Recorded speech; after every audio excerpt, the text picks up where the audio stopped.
السلام علیکم ویورز، لاؤزے کی کتاب دا لیونگ داؤ کا چیپٹر نمبر 51، داؤ اینڈ دی ورچیو، داؤ اور فضیلت۔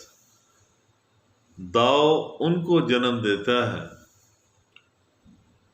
داؤ ان کو جنم دیتا ہے، فضیلت کسی کسی کو عطا ہوتی ہے۔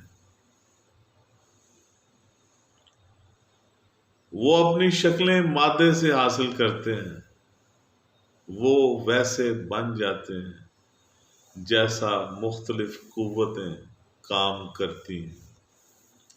ان وجوہات کی بنا پر تمام جاندار چیزیں داؤ کو خراج عقیدت پیش کرتی ہیں اور فضیلت کا احترام کریں۔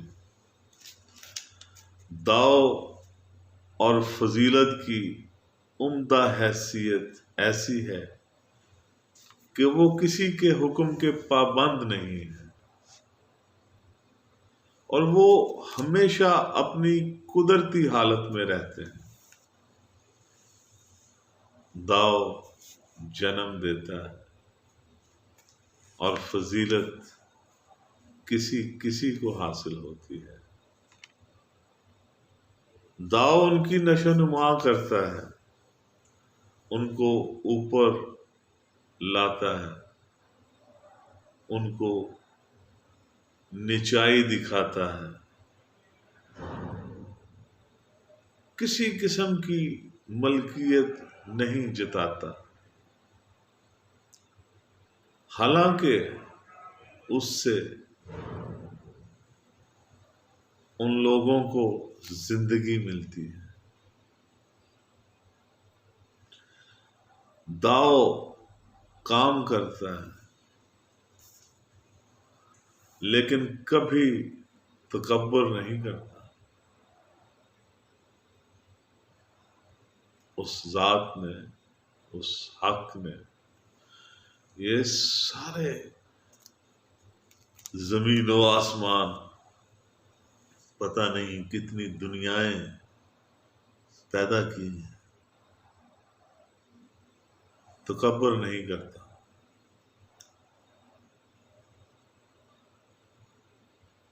اس سے ان لوگوں کی نشو نما ہوتی ہے۔ وہ کبھی احسانات نہیں جتاتا، حالانکہ اس سے ہر چیز کی نشو نما ہوتی ہے۔ احسانات نہیں جتاتا، اس کو صوفیانہ فضیلت کہتے ہیں۔ یہ صوفیانہ فضیلت کی خاموشی سے وہ ذات ہر عمل کی محرک ہے۔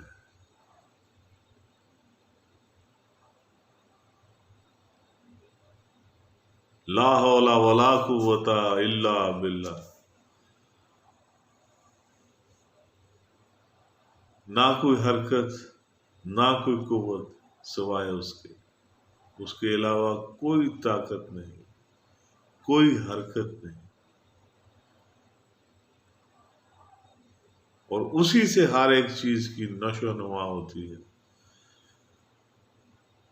وہ اسی سے ذرے میں موجود اس کی استعداد اور قابلیت کے مطابق